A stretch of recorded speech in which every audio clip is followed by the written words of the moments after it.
అందరికీ నమస్కారం. స్వేచ్ఛ, మానవ హక్కులు అనే అంశంపై ఇప్పుడు మనం మాట్లాడదాము. రైట్స్ ఆఫ్ ఎ మ్యాన్ అనే గ్రంథాన్ని థామస్ పెయిన్ రాశాడు. దాన్ని నేను తెలుగులోకి అనువాదం చేశాను. ఈ థామస్ పెయిన్ అనే అతను బ్రిటిష్ సామ్రాజ్యవాదం నుండి అమెరికా విముక్తి కోసం, అమెరికాలో నీగ్రోల హక్కుల కోసం గలమెత్తిన రచయిత, ఫ్రెంచ్ విప్లవంలో పాల్గొన్న మేధావి థామస్ పెయిన్ 1791 రాసిన రైట్స్ ఆఫ్ మ్యాన్ అనే పుస్తకాన్ని నేను తెలుగులోకి అనువాదం చేశాను.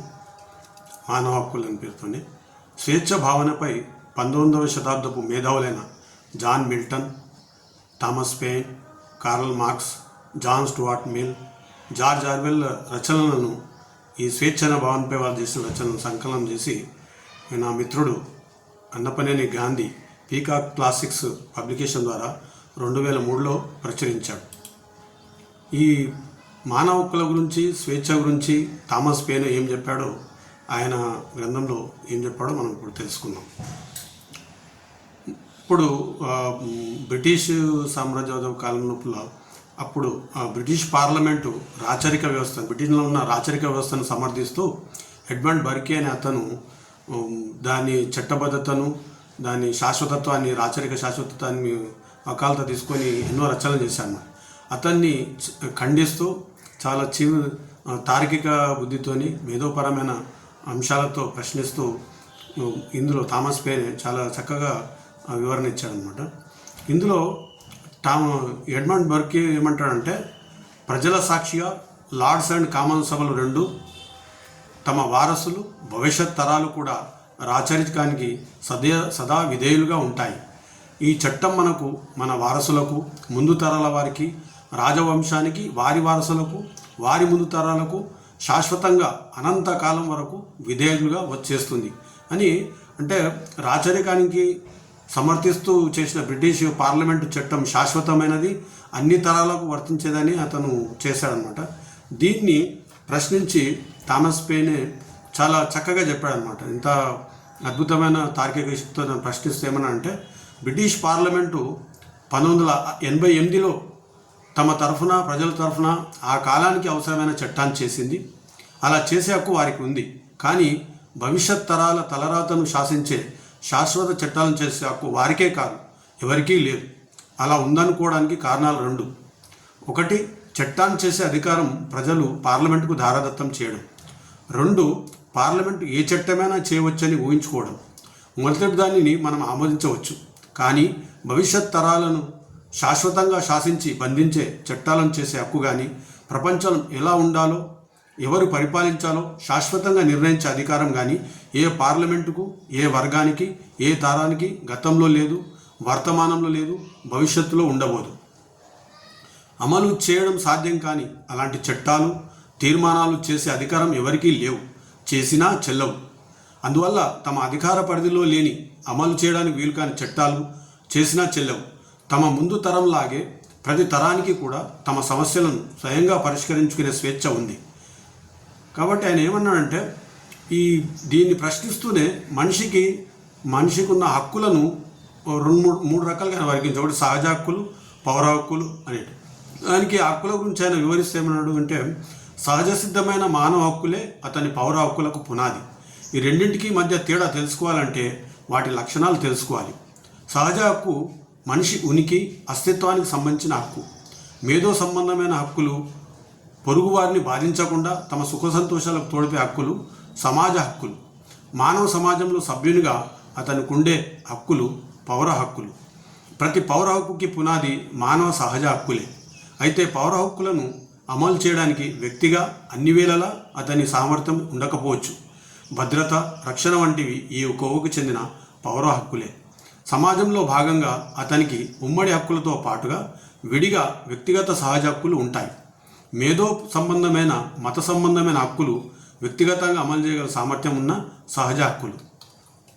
ఈ పై వివరణ నుండి మనం 3 సూత్రీకరణలు చేయవచ్చును అన్నాడు థామస్ పెయిన్. ఒకటి ఏంది, ప్రతి పౌర హక్కు మనిషికి గల సహజ ప్రకృతి సిద్ధమైన హక్కు నుండి ఉద్భవిస్తుంది, అంటే సహజ హక్కు పౌర హక్కుగా మారుతుంది. రెండవది, వ్యక్తి అమలు చేయడానికి సాధ్యపడని హక్కులన్నీ ఉమ్మడి ప్రయోజనం గల పౌర హక్కులుగా మారతాయి. మూడవది, అలా ఉమ్మడి ప్రయోజనాల రక్షణ కోసం ఏర్పడిన సమాజ శక్తి వ్యక్తిగత సహజ సిద్ధ హక్కులకు భంగం కలిగించరాదు. వ్యక్తి నుండి సమిష్టికి మార్పును, సహజ హక్కుల నుండి పౌర హక్కుల పరిణామాన్ని తెలుసుకున్నాం. ఈ సూత్రాలు ఇప్పుడు ప్రభుత్వానికి వర్తింపజేద్దాం అన్నాడు ఆయన.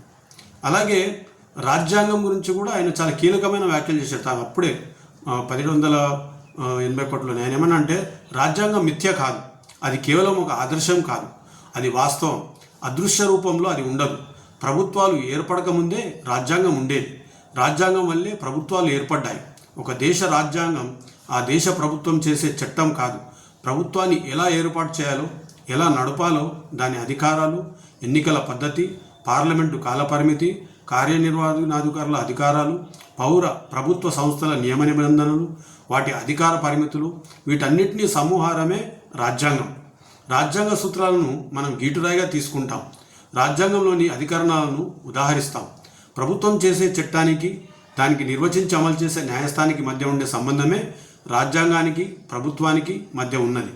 న్యాయస్థానాలు చట్టాలు చేయవు, వాటిని మార్చలేవు. అలాగే ప్రభుత్వం కూడా రాజ్యాంగానికి అనుగుణంగానే పరిపాలిస్తుంది అంటూ అతను చాలా చక్కగా విశ్లేషించాలన్నమాట. అలాగే ఆయన ఫ్రెంచ్ విప్లవం గురించి అందులో అతను చాలా కీలకమైన పాత్ర వహించాడు. ఫ్రెంచ్ చేసే రాజ్యాంగం తీసుకున్న చర్యలను చాలా విశ్లేషిస్తూ దాని గొప్పదనాన్ని వివరించాడనమాట. ఏమనంటే, ఫ్రెంచ్ రాజ్యాంగం తీసుకున్న మరో చర్య పరమత సహనం, అసహనం వంటి భావాల స్థానంలో మనస్సాక్షి ప్రకారం నడుచుకునే సార్వజనీన హక్కుని కల్పించింది. అంటే మత సహనంకి ఈ మనస్సాక్షికి ఉన్న సంబంధాన్ని ఇక్కడ చెప్పాడు. చాలామంది పరమత సహనమే గొప్పది అనుకుంటారు. అది అలా కాదు. మనిషికి మనస్సాక్షి ప్రధానమైనది, దాని ప్రకారం నడుచుకోవాలని చెప్పాడు అన్నమాట. అంటే ఈ కాలంలో మతము రాజ్యం నుండి వేరు చేయాలనే ప్రత్యేకమైన ఒక సూత్రాన్ని ఫ్రెంచ్ విప్లవం తెచ్చిందో దాన్ని చాలా పకడ్బందీగా ఇక్కడ థామస్ పెయిన్ చెప్పాడు అన్నమాట. ఆయన ఏమన్నాడంటే, సహనం అనేది అసహనానికి వ్యతిరేక అర్థం కాదు. సహనం అంటే నకిలీ అసహనమే. రెండు వైఖరులు నియంతృత్వ పోకడలే. మొదటి దానిలో పోపు నరకపు జ్వాలను చూసి భయపెడతాడు. రెండో దానిలో పాపులకు క్షమాభిక్ష అమ్మజూపుతాడు. ఒకటి స్వేచ్ఛ హక్కును హరిస్తే మరొకటి స్వేచ్ఛను దానం ప్రకటిస్తుంది. ఒకటి చర్చి ప్రభుత్వం అయితే మరొకటి చర్చి అలగాజనం. మత సహనానికి మరో కోణం ఉంది, చూద్దాం. మత సహనంలో రెండు అంశాలు ఉన్నాయి. ఒకటి పూజలు చేసే శాశ్వత మానవుడు, రెండు పూజలు అందుకునే శాశ్వత పరమాత్మ. అందువల్ల పూజించే మనిషికి పూజలు అందుకునే దేవుని మధ్యనే సహనం ఉంది. మనిషికి మధ్య, ఒక మతానికి మరో మతానికి మధ్య సహనం లేదు. మనిషి ఏ రకమైన పూజ చేసినా సహించమనడం, మనిషి చేసిన పూజను దేవుడిని సహించమని కోరడం లాంటిదే. అది దేవుని పట్ల మహాపచారం. ఆయన ఇంకేమన్నాడంటే, నీ గురించి నువ్వు ముందుగా ఆలోచించుకో అన్నాడు మతస్థులకు చెప్తూ. నీవు నమ్మిన దానిని మరొకరు అపనమ్మకంతో చూసినట్లయితే అతను నమ్మిన సిద్ధాంతాన్ని నువ్వు నమ్మనట్లు రుజువు కాదా? ఈ ఇద్దరిలో ఎవరిది సరైన నమ్మకమో నిర్ణయించే శక్తి ఈ ప్రపంచంలో ఎవరికి ఉంది? ఎవరికీ లేదు. రకరకాల మతాలను పరిశీలించినట్లయితే తేలేది ఒక్కటే. ప్రతి మనిషికి తన మతం గురించి నిర్ణయించుకునే అధికారం ఇస్తే ప్రపంచంలో ఏ మతం చెడ్డ మతం కాదు. అయితే ఇతరుల మతం గురించి నిర్ణయించే అధికారం అతనికి ఇస్తే ప్రపంచంలో ఏ మతము మంచిది కాదు. అందువల్ల ప్రపంచంలో అంతా మంచే, ప్రపంచంలో అంతా చెడ్డే. విశ్వమానవ కుటుంబం భగవంతునికి అర్పించే నివాళే మతం. మనిషి తన హృదయంలో శ్రద్ధాఫలాలను సృష్టికర్తకు అర్పించే విధానమే మతం. ప్రపంచంలో ఎన్నో రకాల ఫలాలు ఉన్నాయి. ఏ ఫలమైనా దేవుడు అంగీకరిస్తాడు కదా అని థామస్ పెయిన్ చెప్పాడనమాట. అలాగే ఈ మత మారణ కాండల గురించి దాని గురించి చెప్తూ కూడా థామస్ పెయిన్ చక్కని విశ్లేషణ చేశాడు. స్పెయిన్లో మత మారణ కాండకు క్రిస్టియన్ మతంలోని మూలభావాలు కారణం కాదు. మతము రాజ్యము కలయిక వల్ల ఏర్పడిన కంచరగాడిద వ్యవస్థ కారణంగానే ఇది జరిగింది. అంటే చాలా చక్కగా ఏం చెప్పాడంటే, ఆయన మతాన్ని రాజకీయాలను కలిపినప్పుడే ఈ రకమైనటువంటి తప్పుడు ప్రభావాలు ఏర్పడతాయి, తప్పుడు వాటికి చేరుకుంటారు, మత మారణకాండ దారితీస్తుందని చెప్పాడు అన్నమాట. మతపరమైన వేధింపులను, ద్వేషాన్ని ఏ మతం బోధించదు. అధికారంతో జతకలిసిన మతం పతనమై ఇలాంటి విద్వేషాన్ని రెచ్చగొడుతుంది. మతానికి గల చట్టబద్ధ అధికారిక ప్రాతిపదిక నుంచి తొలగించండి. మతం తిరిగి తన తొలి శాంత స్వభావాన్ని సంతరించుకుంటుంది అని ఆయన చెప్పాడనమాట. ఇది మనకు ఆ కాలానికి ఈ కాలానికి ఏ కాలానికైనా పనికొచ్చే సార్వజనీనమైనటువంటి మత సారానికి సంబంధించిన విధానం.